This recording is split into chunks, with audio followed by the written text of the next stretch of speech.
नमस्कार दर्शकों, तो लीजिए एक बार फिर हाजिर है स्वास्थ्य के प्रति जागरूकता लाने वाले हमारे अपने कार्यक्रम आयुष में। मैं हूं आपके साथ आकृति श्रीवास्तव और मेरे साथ है मेरी सहयोगी दिव्या चैटर्जी। अरे, ये कहाँ गई? आई तो मेरे साथ ही थी। दर्शकों, अब आप ही बताइए, कार्यक्रम की आधी स्क्रिप्ट तो दिव्या के पास है और ये मिल ही नहीं रही है। चलिए मैं इनको ढूंढ के आती हूँ। ये देखिए दर्शकों, ये मोहतरमा यहाँ बैठ के योगासन कर रही हैं और मैं न जाने ने कहाँ कहाँ ढूंढ रही थी। दिव्या, क्या हुआ बालिके? क्या है ये सब? इसे योग क्रिया कहते हैं। ये तो मुझे भी पता है। फिर क्यों पूछ रही हो? माना कि आज हमारा विषय योग से पार्किंसन रोगी किस प्रकार ठीक होते हैं। अब इसका मतलब ये तो नहीं कि तुम योगा करने बैठ जाओ। अच्छा बाबा, माफ कर दो और कार्यक्रम को आगे बढ़ाओ। मैंने तो कार्यक्रम शुरू कर दिया है, अब तुम ही आगे बढ़ाओ। दर्शकों, इसकी बातों का बुरा मत मानिएगा। इसे तो मौका चाहिए मुझे बाईपास करने का। वैसे मैं भी बुरा नहीं मानती। क्या है ना, इसकी आदत है थोड़ी बड़बड़ करने की। अच्छा, सॉरी। दर्शकों, आज हम बातचीत करेंगे उन लोगों के बारे में जिन्हें पार्किंसन रोग हुआ है और हम जानेंगे कि उन्हें योग से किस प्रकार पार्किंसन रोग में लाभ मिला है और क्या हम पार्किंसन रोग से निजात पा सकते हैं। तो आज हम बातचीत करेंगे योग थेरेपिस्ट शुभम साहू जी से। अरे अरे, आप कहाँ चल दी? क्या है ना दिव्या, स्क्रिप्ट कहती है अब मुझे उन लोगों से बात करनी चाहिए जिन्हें योग से लाभ हुआ है। तो आप बात करिए शुभम जी से और मैं चलती हूँ। ये भी सही है। तो दर्शकों, आज हमारे साथ है योग थेरेपिस्ट शुभम साहू जी। हम आपका बहुत बहुत स्वागत करते हैं आयुष कार्यक्रम में। शुभम जी, हमारे दर्शकों को बताइए कि पार्किंसन डिसऑर्डर होता क्या है? जी जी, देखिए मैं आपको बता दूं पार्किंसन डिसऑर्डर क्या होता है। एक तंत्रिका तंत्र में जो है एक विभाग होता है जहाँ पर डोपामिन नामक पदार्थ होता है, जिसको हम हार्मोन्स भी बोलते हैं और रसायन भी बोलते हैं। उसका जो है धीमे धीमे सिक्रेशंस कम होता जाता है, वहाँ पर तंत्रिका तंतुओं की क्षति होती जाती है। तो ये क्या करता है, हमारी बॉडी को बैलेंस करता है। तो इसकी धीमे धीमे क्षति होती है तो हमारी बॉडी अनबैलेंस होने लगती है। जिस तरीके से कपकपाहट होने लगती है हमारी बॉडी में और झटके लगने लगते हैं हमारी बॉडी में, स्लिपनेस की प्रॉब्लम हो जाती है हमारी बॉडी में। तो इस तरीके के बहुत सारे कारण सामने आते हैं इस तरीके की बीमारी के। शुभम जी, हमारे दर्शकों को बताइए कि शरीर में डोपामिन रसायन की कमी होती किस कारण है? देखिए, डोपामिन की कमी, रसायन की कमी क्यों होती है, ये बढ़ भी सकता है और कम भी हो सकता है। इसके बढ़ने और कम होने का जो कारण है वो ये है कि जो है नशा ज़्यादा करता है कोई व्यक्ति, जैसे कि दारू पीता है, गुटखा सिगरेट खाता है, या लाइफ स्टाइल जो हमारी अनबैलेंस हो जाती है, तो उसके कारण ये है अनबैलेंस होता है डोपामिन, जो कि जिससे कि हमारी शरीर की गतिविधियाँ धीमी हो जाती हैं, हमारा शरीर अनबैलेंस हो जाता है। तो इस तरीके के देखा गया है इसमें। अच्छा, क्या हमारा मेडिकल साइंस डोपामिन की कमी को लेके या फिर पार्किंसन डिसीज़ को लेके कोई दवा या कोई उपचार देता है? जी हाँ, बिल्कुल। अभी जो मेडिकल साइंस में एलोपैथी में सिर्फ एक ही टैबलेट्स आई है इसकी, जिसका नाम है लेवोडोप, और ये दवाई जो है परमानेंट नहीं है अभी तक। और इसका आप सेवन करने से समथिंग 4 से 5 साल तक आप इसका सेवन करेंगे तो ही आपकी मतलब कि समथिंग धीमे धीमे असर करती है, और ये परमानेंट कोई इलाज नहीं है इसका। और धीमे धीमे इसकी खुराक भी बढ़ती है, तो ये कोई परमानेंट अभी मेडिकल साइंस का परमानेंट इलाज नहीं निकाल पाई है। ये तो एक बहुत ही भयानक बात है कि इस रोग का मेडिकल साइंस के पास कोई परमानेंट उपचार नहीं है। शुभम जी, क्या हम इसे योग के ज़रिए इसका कोई उपचार कर सकते हैं? जी हाँ, बिल्कुल कर सकते हैं। जी, तो आप हमारे दर्शकों को बताइए कि योग के कौन से अभ्यास करने से हम पार्किंसन में लाभ उठा सकते हैं? देखिए कि योग के कुछ आसन हैं, कुछ प्राणायाम हैं और कुछ मुद्राएं हैं। इनके द्वारा क्या है, हम शरीर को बैलेंस कर सकते हैं, क्योंकि योग का नाम, दूसरा नाम क्या है, संतुलित है और संयम करना अपने आप पर। तो हम कहीं ना कहीं हम संतुलित कर सकते हैं योग के द्वारा। जी, शुभम जी, कुछ प्रकार के आसन या कुछ प्रकार के प्राणायाम जैसे आपने बोला, कि आप हमारे दर्शकों को बता सकते हैं जिसे करने से उन्हें खास लाभ मिले पार्किंसन रोग में? बिल्कुल बिल्कुल। अनुलोम विलोम प्राणायाम है हमारा, नाड़ी शोधन प्राणायाम है हमारा, जो कि अनुलोम विलोम प्राणायाम का नाम ही, दूसरा नाम नाड़ी शोधन प्राणायाम है, वो हम कर सकते हैं इसमें। और यौगिक श्वसन हम इसमें कर सकते हैं। ये क्योंकि बहुत ही सरल प्राणायाम है, ये सभी लोग कर सकते हैं, इसलिए हम आपको ये बता रहे हैं। और होता क्या है कि पार्किंसन डिसीज़ के जो पेशेंट होते हैं उनको उच्च रक्तचाप की प्रॉब्लम भी होती है, तो उसके अकॉर्डिंग हमने ये जो है हम बता रहे हैं आपको प्राणायाम। इसमें जो है नाड़ी शोधन प्राणायाम है और हमारा जो है यौगिक श्वसन है, ब्राह्मणी प्राणायाम है और शीतकारी प्राणायाम है। जैसा कि आपने बताया कि प्राणायाम से भी काफ़ी लाभ होता है पार्किंसन रोगियों को, तो क्या कुछ खास प्रकार के प्राणायाम होते हैं? जैसे कि मैं बात करूं तो भ्रामरी प्राणायाम, क्या हम इसे करके भी पार्किंसन रोग में कुछ लाभ उठा सकते हैं? जी हाँ, बिल्कुल। ये जो पार्किंसन डिसीज़ है, जो तंत्रिका तंत्र की डिसीज़ है, और ये जो ब्राह्मणी प्राणायाम है, और जो मस्तिष्क में जो है बहुत सारा कंपन करता है, जिससे क्या होता है कि हमारी बॉडी को हम मसाज कर सकते हैं रनिंग करके या आसन करके, बहुत सारी एक्टिविटीज़ करके फिजिकल। मगर हम इंटरनल अपनी मसाज किस तरीके से कर सकते हैं जिससे कि हमारे मस्तिष्क के जो हार्मोन से सही तरीके से सिक्रेशन हो उनका। तो तंत्रिका तंत्र ये क्या करता है, ब्राह्मणी प्राणायाम उसमें कंपन करता है, जिससे कि हमारी तंत्रिका तंत्र वाइब्रेट होती हैं और वो प्रॉपर तरीके से कार्य करती हैं। ऑक्सीजन हमारे तंत्रिका तंत्र में अच्छी तरीके से जाती है, जिससे कि वो प्रॉपर तरीके से कार्य करती हैं। तो हमारी बॉडी का जो बैलेंस है वो बना रहता है और हम अच्छे तरीके से कार्य कर पाते हैं। तो आइए देखते हैं भ्रामरी प्राणायाम किस प्रकार किया जाता है।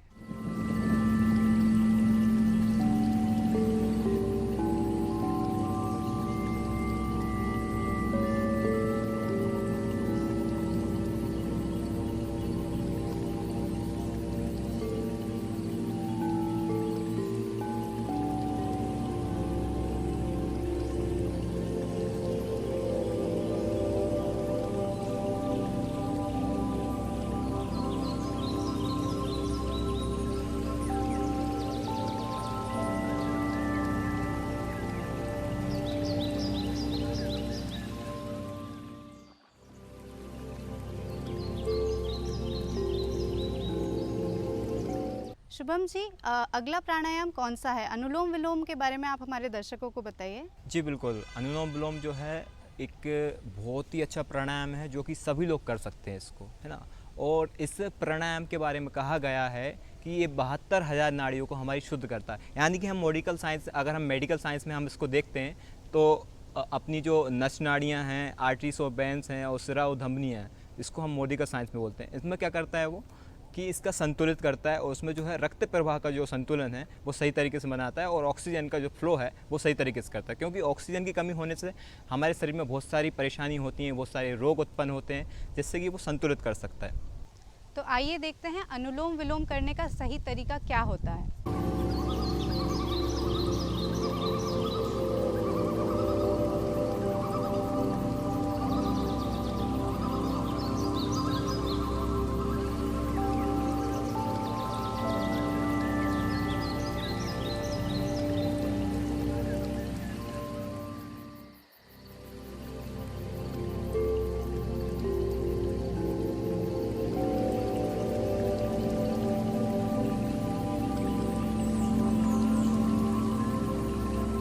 शुभम जी, शीतकारी प्राणायाम से भी क्या कुछ लाभ मिलता है? जी बिल्कुल, आयुर्वेद के अनुसार कहा गया है कि सर आपका ठंडा होना चाहिए, पेट आपका नरम होना चाहिए और पैर आपके गर्म होना चाहिए।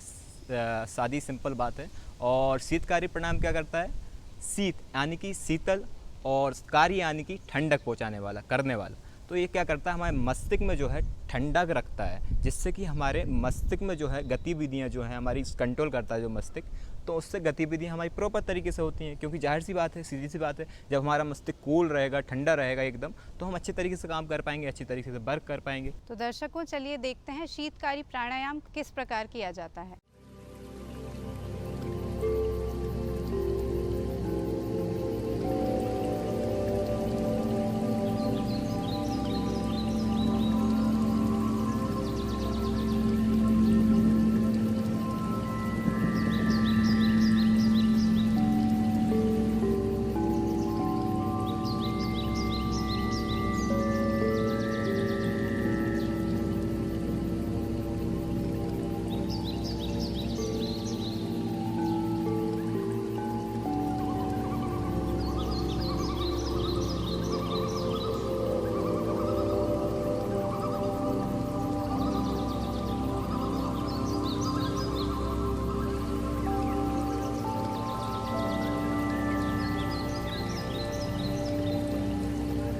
शुभम जी, हमें बताइए कि सूर्य नमस्कार करने से भी क्या हम पार्किंसन रोग से निजात पा सकते हैं?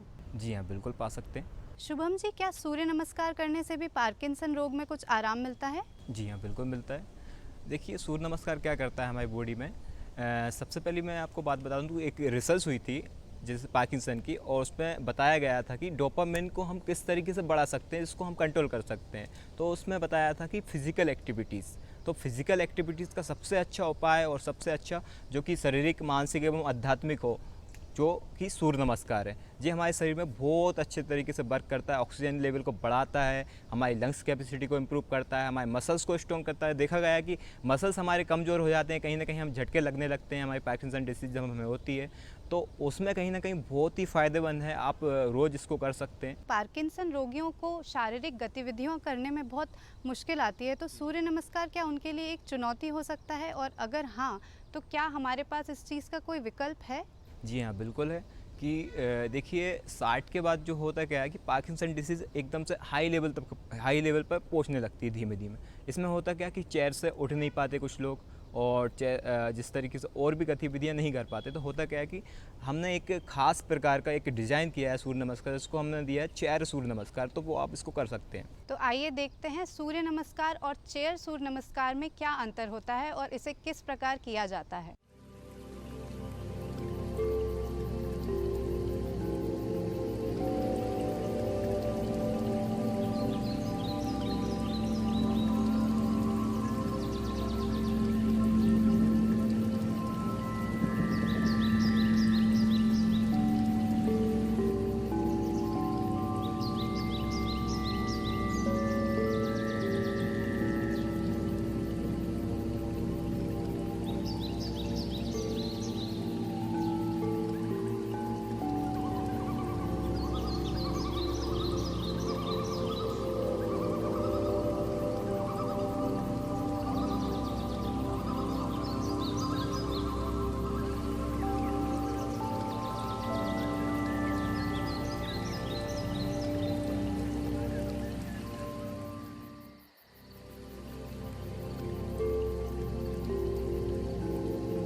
तो अभी आपने देखा सूर्य नमस्कार और चेयर सूर्य नमस्कार में किस तरह का अंतर होता है और किस प्रकार इसे किया जाता है।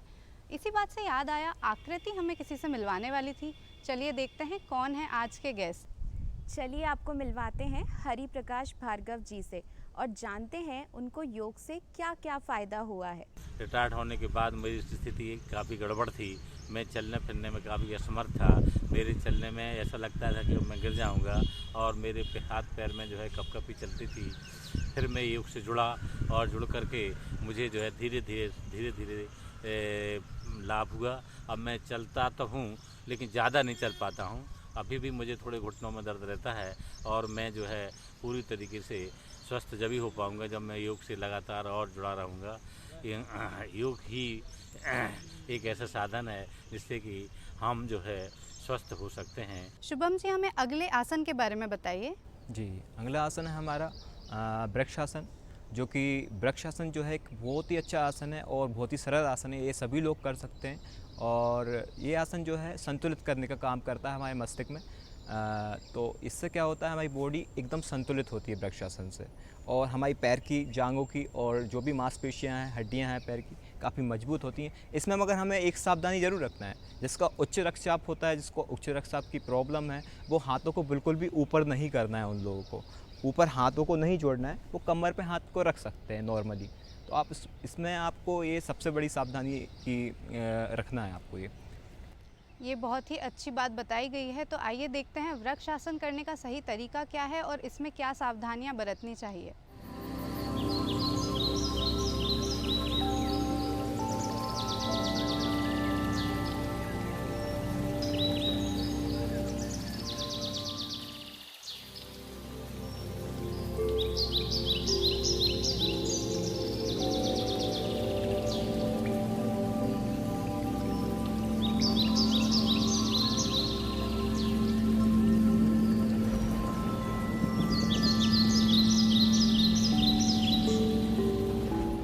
शुभम जी, ऐसे क्या कोई और भी आसन है जिन्हें पार्किंसन रोगी को करते समय कुछ सावधानियों का ध्यान रखना चाहिए? बिल्कुल बिल्कुल, जी हाँ है। देखिए, हमें देखना ये है कि पार्किंसन डिसीज़ के जो पेशेंट्स हैं उनको और कोई सी बीमारी तो नहीं है, जैसे कि ब्लड प्रेशर या शुगर और भी सारी साइटिका वगैरह या स्लिप डिस्क जैसी प्रॉब्लम्स तो नहीं है। तो उसके अकॉर्डिंग्स जो है हम उन्हें गाइड कर सकते हैं। हम उन्हें या तो वो किसी योगा थेरेपिस्ट या योगा आचार्य के पास जाकर वो अपना जो है परामर्श ले सकते हैं। उसके अकॉर्डिंग वो अपना पूरी परेशानी बताकर उनको बता सकते हैं, और तो फिर वो उनको सिखाएंगे अपने तरीके से। शुभम जी, और भी कोई आसन है जो पार्किंसन रोगियों के लिए लाभकारी हो सकते हैं? जी बिल्कुल, भुजंगासन है। भुजंगासन में क्या होता है कि ये हमारी लंग्स कैपेसिटी तो बढ़ाता ही है, और साथ में ही हमारे मस्तिष्क में जो है ऑक्सीजन का प्रभाव बढ़ाता है, जिससे कि हमारा रक्त संचालन अच्छा होता है, और स्लिप डिस्क जैसी प्रॉब्लम, साइटिका जैसी प्रॉब्लम को भी ठीक करता है, और पेट की चर्बी को भी घटाता है। इसके काफ़ी अच्छे फ़ायदे हैं, काफ़ी अच्छे बेनिफिट्स हैं, और मांसपेशियों में भी खिंचाव करता है, जिसके द्वारा क्या होता है कि हमारी मांसपेशियाँ सख्त होती हैं, पुष्ट होती हैं, शक्तिशाली होती हैं, जिससे कि हम अच्छे तरीके से हमारे पार्किंसन डिसीज़ को कंट्रोल कर सकते हैं। तो चलिए देखते हैं भुजंग आसन किस प्रकार किया जाता है।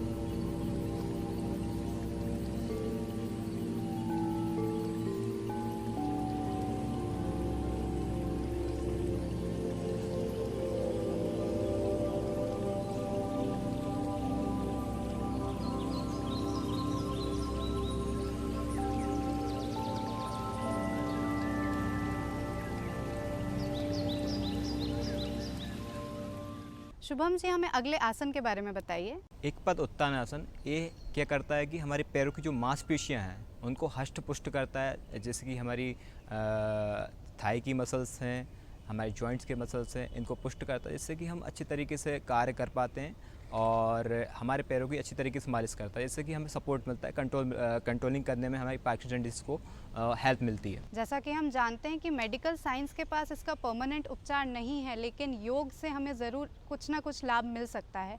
तो आइए देखते हैं इस आसन को करने का सही तरीका क्या होता है।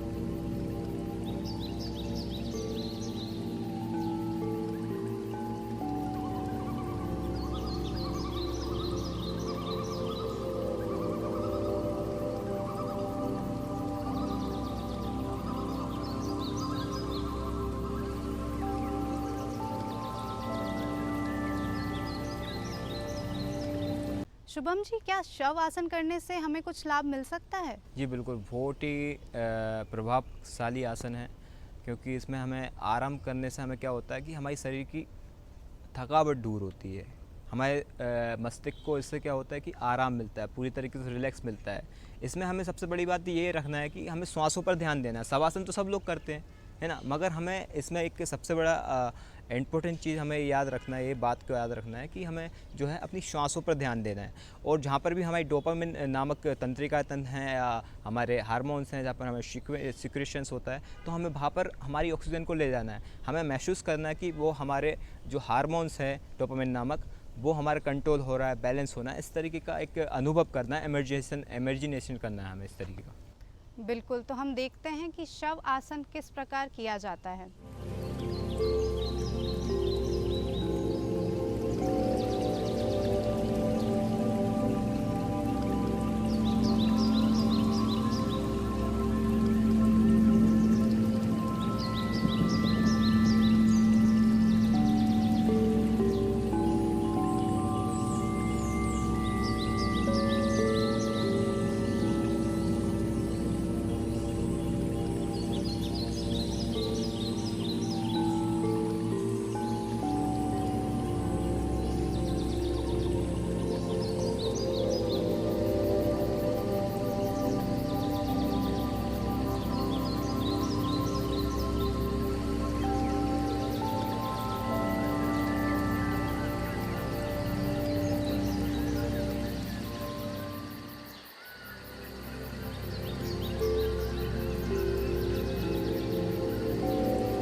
शुभम जी, हमें ये बताइए कि सूक्ष्म व्यायाम क्या होते हैं और क्या पार्किंसन रोगियों को ये करने से कुछ लाभ मिलेगा? जी हाँ, बिल्कुल। जो लोग बिल्कुल भी कुछ भी नहीं कर पा रहे हैं, शारीरिक एक्टिविटीज़ नहीं कर पा रहे हैं, आसन करने में भी असमर्थ हैं, तो वो लोग सूक्ष्म व्यायाम कर सकते हैं। सूक्ष्म व्यायाम जो है योग के अभ्यास के पहले किया जाता है। इसके करने से क्या होता है कि हमारी बॉडी पूरी तरीके से, प्रॉपर तरीके से तैयार हो जाती है योगासन करने के लिए, योग अभ्यास करने के लिए, जिससे कि हमारा ब्लड सर्कुलेशन अच्छी तरीके से चलता है, प्रॉपर तरीके से चलता है। अगर हम इसको नहीं करते हैं और डायरेक्ट हम आसन करते हैं तो कहीं भी इंजरी आ सकती है, आपको चोट लग सकती है, मोच लग सकती है।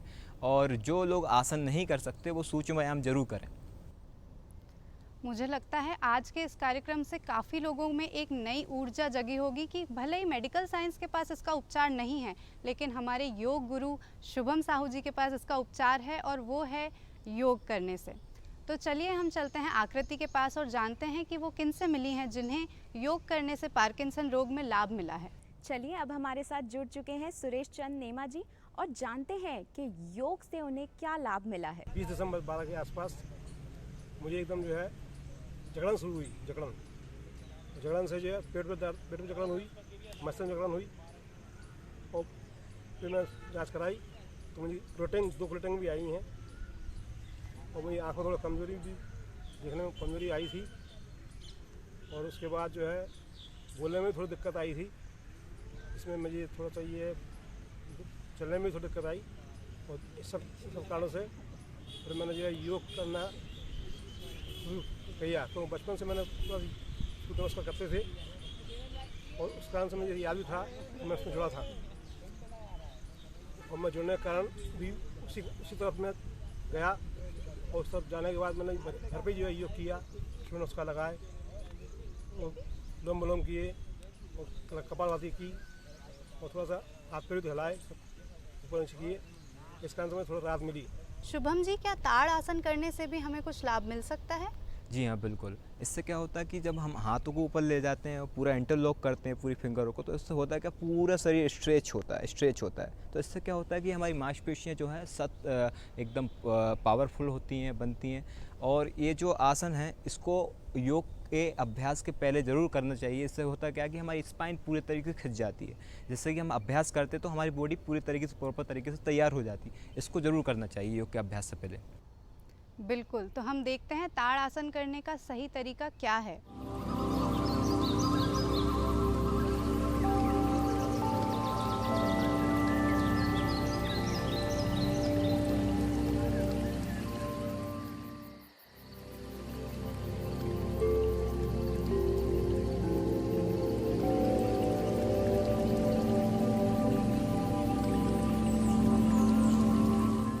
आज हमने बात करी योग थेरेपिस्ट शुभम साहू जी से और जाना कि कैसे हम योग के ज़रिए पार्किंसन रोग में लाभ पा सकते हैं। शुभम जी, आपका कीमती समय देने के लिए बहुत बहुत